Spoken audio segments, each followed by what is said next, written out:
What is going on, guys? Semi-Mobile from Semi-World Reviews here, back with my review of the second episode of Survivor Winners at War, titled It's Like a Survivor Economy. And all I'm gonna say is this: man, the gameplay is really lightning fast here, and I mean that in the best possible way.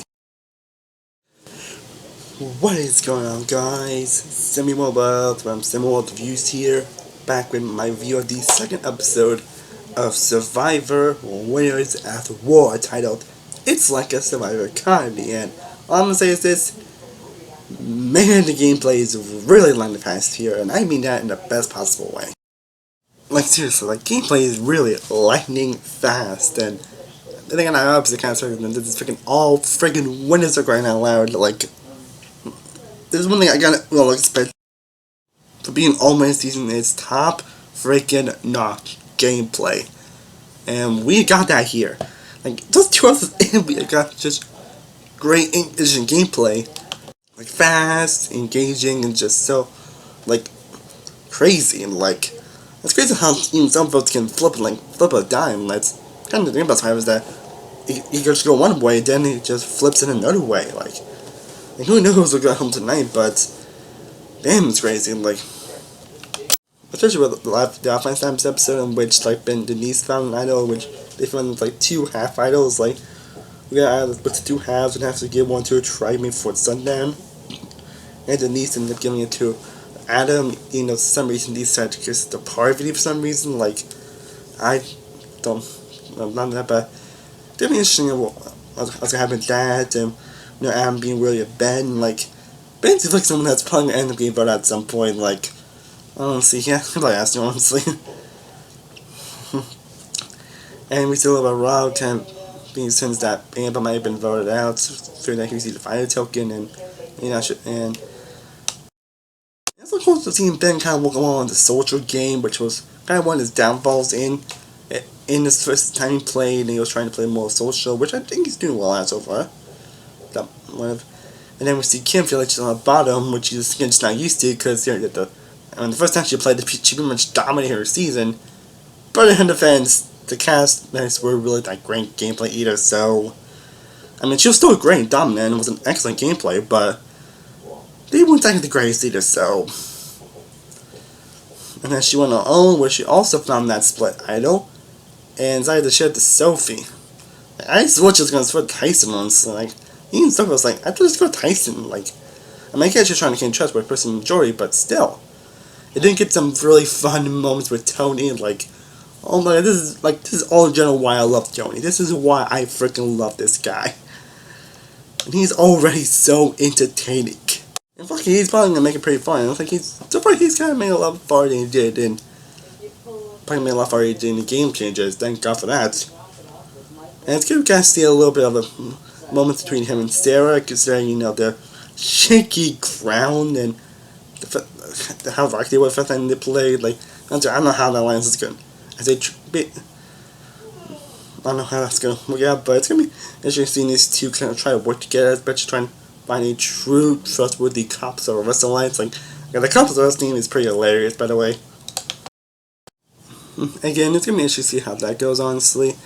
Then we see on the education, so I can kind of get more of the section, honestly, which I think a lot of it's kind of needed, honestly.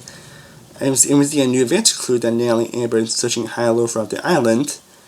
Then Nelly and prior to giving it up, Nelly ended up finding it inside the well, which is a safety without power advantage, which will allow a player to leave tribal council and return to camp before the votes are cast to protect themselves. So basically, before the votes are cast, you can use the advantage and leave tribal council. And you can be safe. Not vote, but you can be safe. And who does he give it to? Of course, Natalie. I mean, of course, Jeremy. Like, obviously, and Jeremy had to give him one of his fire tokens, which, honestly, again, I wasn't sure how much fire tokens was going to be, like, a big deal for this season, but I think that more improved fire tokens can really make a huge deal in this game. So, I think that more improved. Yeah, fire tokens are really going to play a big deal in this game. And then we get to the Mickey challenge, which they must push a large direction through an obstacle course to retrieve 3 keys from a tall post. It was used to unlock 3 trunks. With post pieces aside, they must put on the wagon. And to do that, they must disassemble the wagon and push the wagon trunk either over a fence. Then must climb the fence itself, then reassemble the wagon, put the trunks back on board, drive over more obstacles, and then must use the pieces of a virtual circuit puzzle, which hopefully is very much from challenge with Kagion and Game Buddy as well. Because we see Rob a little bit like sad that which you can tell really kind of affected him considering that his poor challenge performance this episode. They kind of fumbled in that puzzle portion and that led to his tribe losing again. And it's gonna be interesting who's gonna vote, honestly. Like, you know, maybe like you're easily just been Jimmy or Ben this episode. Like, I think Jimmy could easily use that, but the anti-cheat gods, or we can easily could have been this episode. Like, I'm just it easily could have been Ben. Like, honestly, I thought his was the first episode, to be honest. But then we see Danny kind of feeling vulnerable, her alliances, and as she was left on conversations. Then she fell to bed in front of Ethan as an old school alliance in attempts to plead a case. Then Princess Danny was one to vote out due to her scrambling. And then Danny starts to vote the party to Rob, like, seriously? You all still in the alliance together, right? And then we see Jeremy and Michelle trying to recruit Adam to join in on the plan to vote out Parvati. So I was like, it could be Ben, it could be Danny, or it could be Parvati. The government attraction council was like, it's kind of interesting who's going to run out. A negative drop council where paranoia is up the roof. And we get to probably one of the most irritating drop councils in recent memory. I mean, like, honestly, I'm glad I didn't do my best drop council list before this season, because I think this one could easily been on there. And we're going to see what drop councils have to go forward, because, man, as we said, how paranoia about the whole school divide, really getting slip up earlier, and then led to Rob asking the tribe to dump their bags and dispose of their idol. Like, oh my god, that was so hilarious.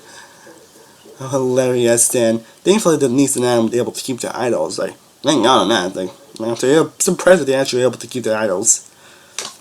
And so you think with them being crazy and him being kind of insane, would probably happy with Rob out?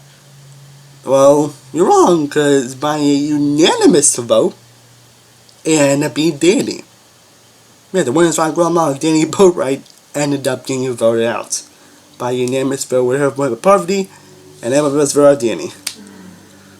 I'm saying, I really did not expect Danny to get voted out this early in the game. Like, I knew she was probably going to win, but I thought she might be like a merge build at least, but I really did not expect her to go home this early. This is the best sense apparently Jump Pros voted on her to win this game. Like, yeah, like, that's kind of fortunate, because I love Danny, honestly. But you know, she kind of screwed herself over a little bit here by kind of just. But I still love Danny. It's something interesting what she does in Extinction and if she's going to the game, which I'm not that, to be honest. But overall, this was another fantastic episode. Like, we're 2 episodes in, already this season is off to an amazing start. Like, wow. Like, these 2 episodes so far are basically everything I love about Survivor.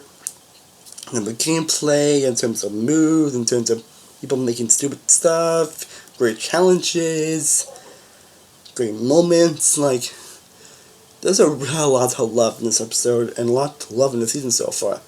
But so far, Winners of War is basically becoming everything I want it to be. And honestly, if it continues it this way, which hopefully I'm sure it will, this could potentially be my favorite season of the show. It could be Kagiana of all of these people. I'll let you know if it does at the finale, but man, does this season have potential to be the best season ever. Another fantastic episode, and man, it's crazy. And yeah, the gameplay is like lightning fast here, and I mean that in a good way. Like, wow. Well, guys, I hope you enjoyed my thoughts on the second episode of Survivor Winners of War. Let me know in the comments down below. What are your thoughts on this episode? Let me know if you're in love with the season so far. I would love to know that in the comments down below. If you want to see more of these episode reviews down the road, I'll have more reviews coming my very soon. But as always, thank you guys so much for watching. I really honestly appreciate it. If you haven't, be sure to like this video, be sure to share and subscribe, be sure to follow all of my social media sites. They're all linked down below. I am Cinema World from Cinema World Reviews. I will. See you next time, and as always, stay cooler, everybody. Peace.